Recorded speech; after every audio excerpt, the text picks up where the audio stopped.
Assalamualaikum anak-anakku semua.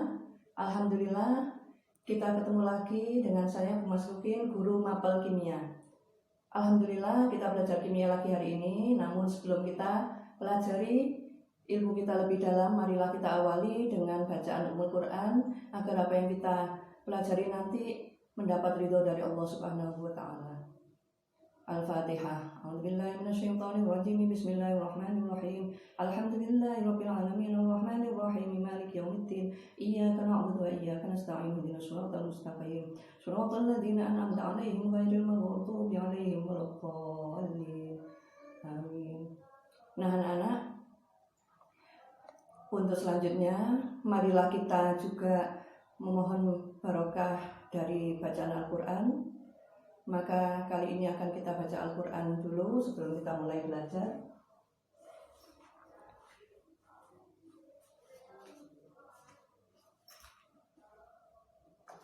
A'udzubillahi minasyaitonirrajim. Bismillahirrahmanirrahim.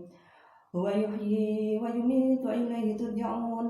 Ya ayyuhan nasu qad ja'atkum mau'izatun min rabbikum wa shifaa'un lima fis suduri hudan wa rahmah وهدى ورحمة للمؤمنين قل بفضل الله وبرحمته فبذلك فليفرحوا هو خير مما يجمعون صدق الله العظيم.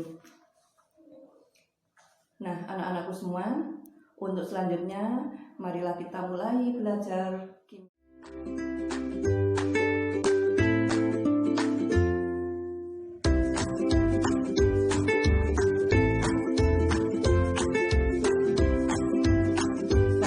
Materi dan pemisahan campuran.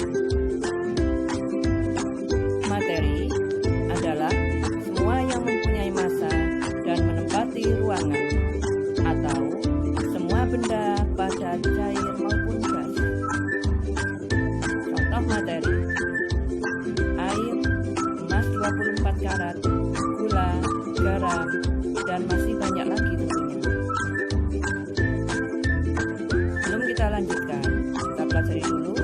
Kimia adalah ilmu pengetahuan alam yang mempelajari tentang sifat, struktur, komposisi, perubahan, dan energi yang menyertai perubahan materi. Kita bahas satu persatu. Sifat materi. Satu, sifat fisis dan sifat kimia. Contoh, besi mempunyai sifat berwarna putih mengkilap, titik leleh 1808 derajat Kelvin, titik didih 3023 derajat Kelvin, massa jenis 7,674 gram per cm kubik, kalor jenis 0,449 joule per gram derajat Kelvin, mudah berkarat, bereaksi atau larut dengan asam, pada suhu tinggi bereaksi dengan belerang. Sifat yang ini disebut dengan sifat fisis, sedangkan yang di bawahnya adalah sifat kimia. Kita lanjutkan. Sifat yang kedua adalah sifat intensif dan sifat ekstensif. Sifat ekstensif adalah sifat yang bergantung pada jumlah zat, sedangkan sifat intensif adalah sifat yang tidak bergantung pada jumlah zat.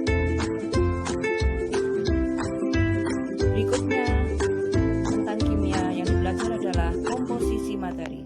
Contoh komposisi materi: air atau H2O terbentuk dari 2 atom hidrogen atau H dan 1 atom oksigen atau O. Contoh kedua, karbon dioksida atau CO2 terbentuk dari 1 atom karbon atau C dan 2 atom oksigen atau O. Yang berikutnya adalah perubahan materi. Ada 2 kelompok perubahan materi.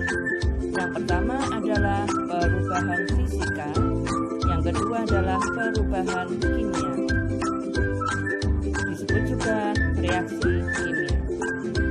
Perubahan fisika adalah perubahan yang tidak menghasilkan zat baru, sedangkan perubahan kimia atau reaksi kimia adalah perubahan yang menghasilkan zat baru.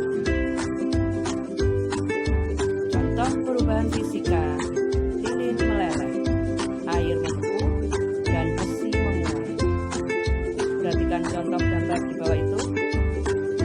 adalah semua contoh dari perubahan fisika. Contoh perubahan kimia: besi berkarat, kertas atau kayu terbakar, fotosintesis, pemanasan batu kapur, dan sebagainya. Contoh gambar di bawah ini adalah perubahan kimia, yaitu pembakaran kayu. Ciri-ciri reaksi kimia: yang pertama adalah terjadi perubahan warna, yang kedua terjadi perubahan suhu, yang ketiga terjadi perubahan bau, yang keempat terbentuk endapan, dan yang kelima terbentuk gas. Yang berikutnya yang dipelajari dalam kimia adalah energi yang menyertai perubahan materi.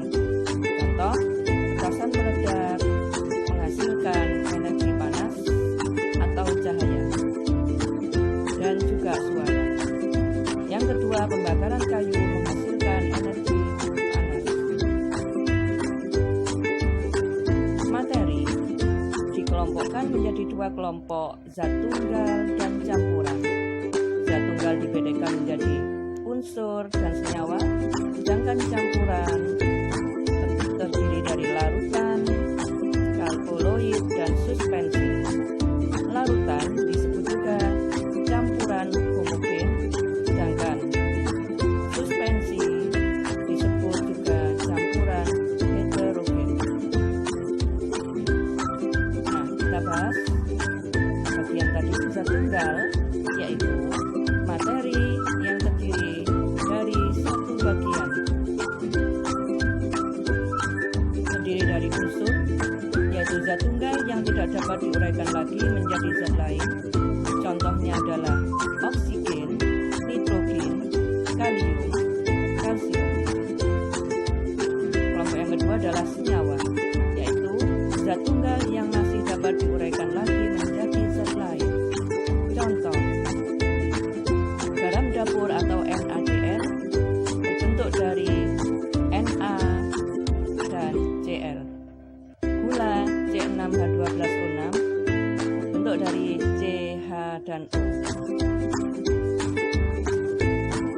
Yang berikutnya adalah campuran, yaitu materi atau zat yang terdiri lebih dari satu bagian. Ada tiga kelompok. Contohnya larutan gula merupakan contoh dari larutan.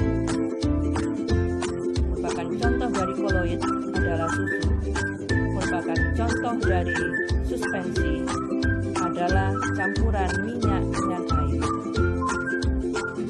Kita lanjutkan tentang pemisahan campuran. Yang pertama adalah penyaringan atau filtrasi, yaitu untuk memisahkan zat padat pada campuran. Seperti contoh di bawah ini.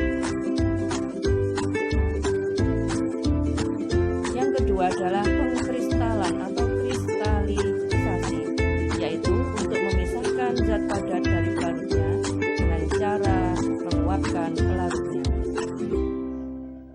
Yang ketiga adalah penyulingan atau destilasi, untuk memisahkan zat cair dari campurannya berdasarkan perbedaan titik titik. Contohnya adalah destilasi air atau penyulingan air untuk memperoleh air putih.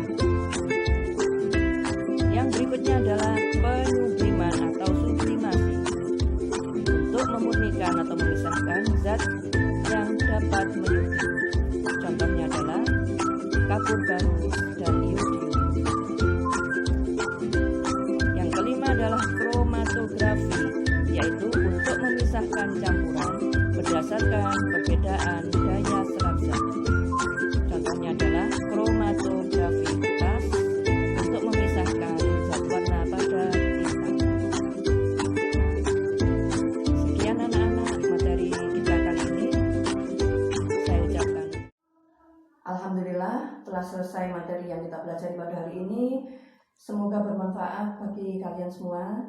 Marilah kita akhiri pelajaran kita hari ini dengan bacaan doa akhir belajar.